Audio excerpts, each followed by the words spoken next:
Kasus Nikita Mirzani ya memang ya kalau dibikin sinetron kayaknya bisa 1000 episode lebih deh. Mulai dari pendukung setia sampai yang katanya bukan pendukung pun ikut meramaikan dunia konten ya.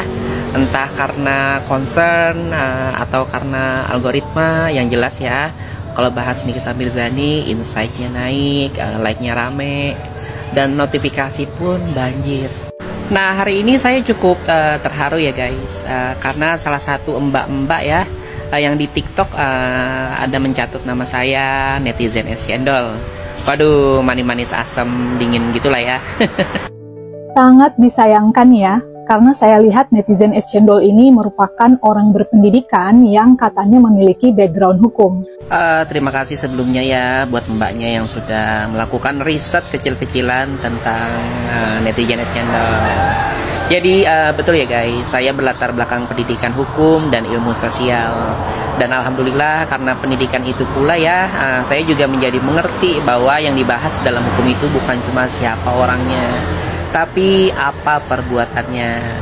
Jadi sebagai orang hukum guys, kita itu diajarkan oleh profesor kita dulu di kampus ya, bahwa kita itu boleh membela orangnya tapi tetap mengutuk perbuatannya jika salah.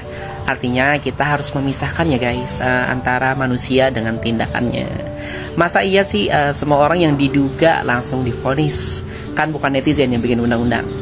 So untuk netizen es cendol dan para netizen TikTok yang dibayar, bolehlah kalian membela artis yang selalu bermasalah secara hukum. Nah, ini yang bikin saya ngakak sekaligus nangis guys. Katanya saya dan para netizen yang lainnya ya dibayar untuk membela Nikita Mirzani. Aduh mbak, serius saya tanya, itu duitnya masuk ke rekening siapa? Kalian ngaku lah guys, bayaran saya masuk kemana? Udah capek-capek bikin PT, masa bayaran saya kalian korupsi sih? Karena saya lagi BU guys, ini untuk ngebeli drone baru ya, drone penyemprot hama, kemarin rusak karena dijatuhin sama orang kita. Jadi mau gak mau ya kemarin di panen terakhir kita manual. Ayo ngaku, mungkin mbaknya bisa kasih tahu kira-kira bayaran saya masuknya kemana mbak? Ya lagi BU banget ini mbak, please. Menurut kalian guys, jika saya yang tidak memiliki jejak digital bertemu ya dengan figur yang katanya saya bela dan saya dituduh membayar, lantas bagaimana dengan orang yang memiliki jejak digital bertemu dengan orang yang dia bela?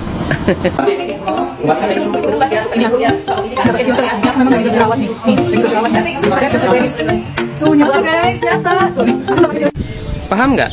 Masa nggak paham? Bagaimana tanggung jawab moral Anda ketika Anda membenarkan tindak pidana pemerasan yang barang buktinya sudah dipegang oleh pihak kepolisian?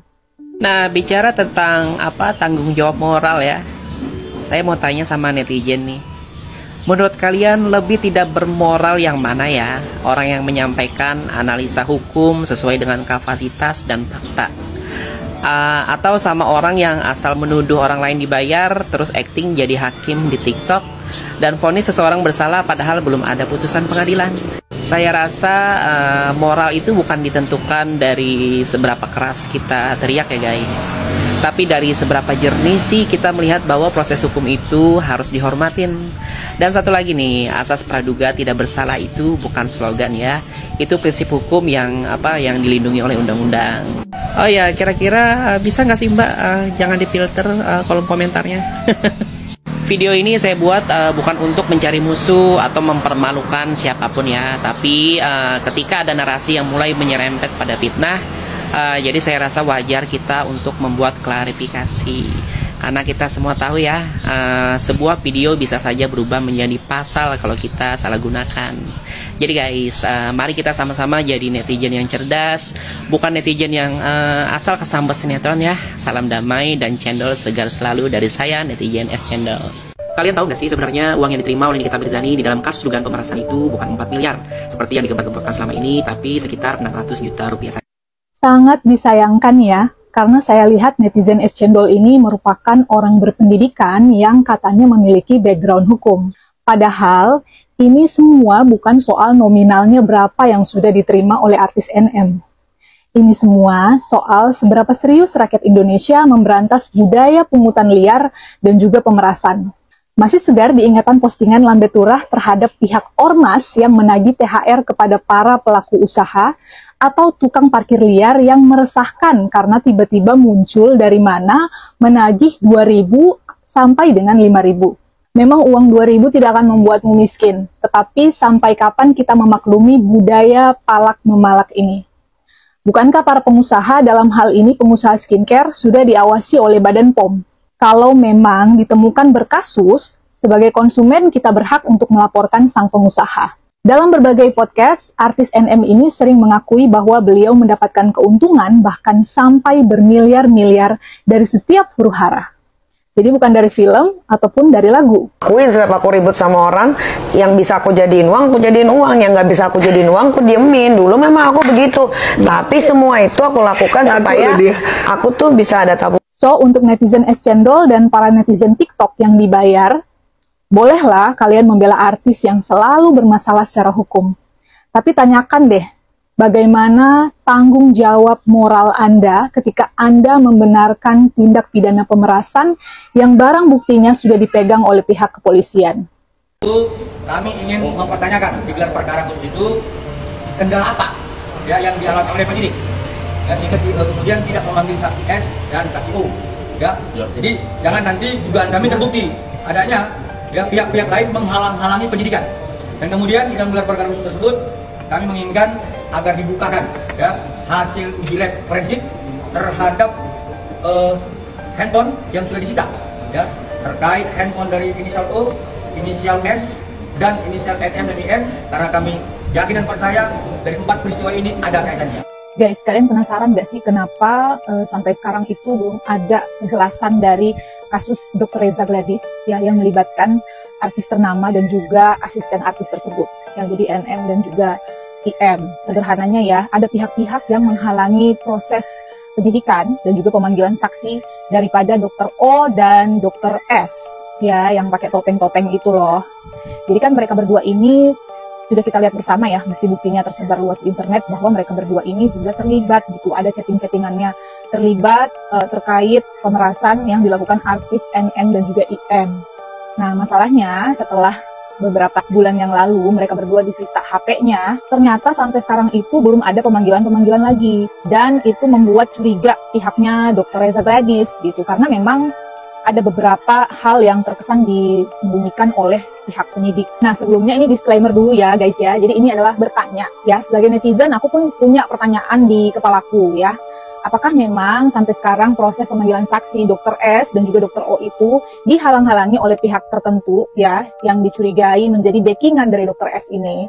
Karena seperti yang kita ketahui bersama, Dr. S itu sering banget nyebut ya bahwa dia tuh punya backingan, punya tim di Polda dan di Mabes.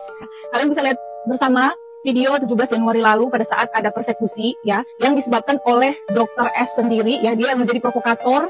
Seenak-enaknya dia mereview brand lain, brand SS, tapi dia tidak mau spill dari reseller mana dia mendapatkan krim polosan brand lain tersebut. Tunggu ya, dari timnya dokter juga ya. Iya ya, boleh ya? Boleh ya Pak ya? Ya, sebentar. Boleh ya Pak ya?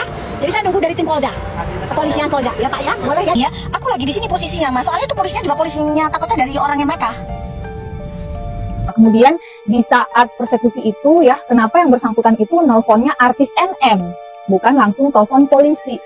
Karena sebelum-sebelumnya kan bilangnya nggak kenal gitu. Kok tiba-tiba di saat itu jadi kenal. Biar aku kasih tahu kemana-kemananya, biar laporannya bisa langsung diterima. Yang penting kan ada semua video rekaman. Iya. Terus artis NM ini kayak tahu banget gitu loh, harus melapor ke polisi yang mana dan bagaimana biar laporannya segera diterima. Wah, kalau kalian masih ingat juga ya, pengacara Elsa Sharif itu pernah spill kalau yang bersangkutan itu konon katanya bekerja sebagai informan di kepolisian. Tapi katanya dia tuh cepu, saya juga nggak ngerti istilah cepu, informan polisi untuk bisa menangkap artis-artis temannya yang narkoba. Sebagai rakyat biasa, aku menunggu transparansi dari pihak kepolisian ya. Kan karena ini bekerja di kepolisian, diam-diam jadi informan, diam-diam jadi buzzer pemerintah. Ups, bener gak sih? Nah, ini saya cuma bertanya nih ya, saya bertanya dengan nada rendah. Jadi saya sangat mengharapkan transparansi dari pihak kepolisian ya. Saya sebagai masyarakat itu sangat-sangat menunggu kelanjutan dari kasus ini. Kalaupun memang dua tersangka itu tidak diadakan pemanggilan, ya kasih tahu dong ke masyarakat alasannya apa dan karena apa. Aku sangat menyarankan ya kepada siapapun yang mengikuti kasus Huru Hara Skincare ini ya, antara NM dan juga Dr. Reza Gladys, kalian harus mendengarkan dari dua sisi ya, dari pakar-pakar hukum yang menyatakan pandangannya soal babak wan prestasi ini. Pada dasarnya, pengadilan itu tidak boleh menolak setiap gugatan yang masuk. Jadi sah-sah saja ya guys, apabila pihak Nikita memasukkan gugatan wan prestasi senilai 100M kepada pihak Dr. Reza Gladys. Ini top up nggak sih? Tetapi sesuai dengan pernyataan tim kuasa hukum Dr. Reza Gladys, gugatan ini terkesan seperti modus untuk menunda proses hukum pidana yang sedang berjalan. Wan prestasi yang dikeluhkan oleh pihak Nikmir itu karena adanya masa penahanan yang terus-menerus diperpanjang. Sedangkan dalam pasal 29 ayat 1 huruf B KUHP mengatur jika tersangka atau terdakwa diancam hukuman 9 tahun penjara atau lebih, penahanan mereka dapat diperpanjang di luar batas waktu biasa. Pernyataan senada itu juga diungkapkan oleh Irjen Polisi Purnawirawan Rocky Sitohang, bahwa masa penahanan 20 hari, kemudian 40 hari itu merupakan hak penahanan dari penyidik. Selebihnya, perpanjangan penahanan telah melalui persetujuan dari pengadilan. Itu artinya secara etika hukum, proses perpanjangan penahanan ini telah sesuai dengan alur atau timeline yang telah ditetapkan oleh undang-undang. Gugatan wan prestasi harusnya dilayangkan pihak Nikita Mirzani setelah menang di pengadilan, bukan pada saat ini ketika proses hukum sedang bergulir. Teranglah di pengadilan untuk mengcounter itu. Nah ternyata memang nanti kau menang bebas, itulah terjadinya wan prestasi itu. Seketika sedang bergulir, wan prestasinya di mana? Iya. Yang digugat wan prestasi bukan penyidik. Ini soal pemberian uang 4M antara RG dan NM. Masa tidak update? Oke guys, jadi ini sudah sering dibahas oleh kuasa hukumnya Dr. Reza Gladys ya, bahwa dalam transaksi hingga akhirnya pemberian uang 4M itu sama sekali tidak ada perjanjian tertulis. Dan hal tersebut digugat oleh pihak Nikita, dibilangnya wan prestasi. Menurut tim kuasa hukumnya Dr. Reza Gladys dan juga pakar-pakar hukum yang lain, bolehlah bukti-bukti tersebut yang dimiliki oleh pihak NM harusnya dilimpahkan atau ditunjukkan pada saat pengadilan nanti. Tetapi yang menjadi problemnya sekarang, kenapa kasus tersebut belum dilimpahkan ke pengadilan? Karena tidak adanya pemanggilan saksi, yaitu Dr. O dan juga Dr. S. Jadi kalau kalian merasa bahwa ini kasus kok lama banget sih, apa karena diulur-ulur ya biar Nikita Mirzani itu terus berada di dalam penjara? Sebenarnya yang mengulur-ulur itu bukan dari pihak Dr. Reza Gladysnya gitu. Dr. Reza Gladys juga kepengennya cepat selesai. Kalaupun memang wan prestasi itu akan diadakan sidangnya, ya pihaknya Dr. Reza Gladys tetap akan mengikuti. Tetapi dalam unsur pemerasannya ini, nah ini juga harus nih diperiksa oleh pihak kepolisian. Dan berkas-berkas yang diajukan oleh pihak Dr. Reza Gladys itu bukan cuma antara NM dan juga IM, tapi juga dengan dua dokter, yaitu Dr. O dan juga Dr. S.